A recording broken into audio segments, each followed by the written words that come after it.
I will talk about how can you fix this problem or know how you can do that on your Angry Birds so app.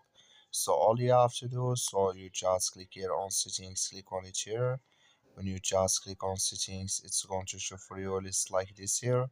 So then you go down, just sorry, we will go back.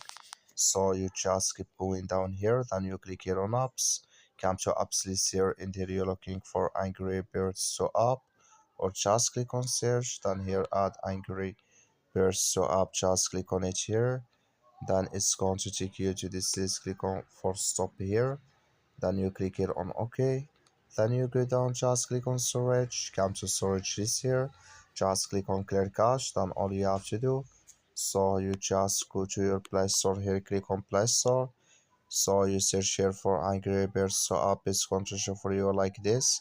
You will find here if this click on it, then it's going to work with you. That's all you have to do. Thank you for watching. Don't forget to support us by liking and subscribe.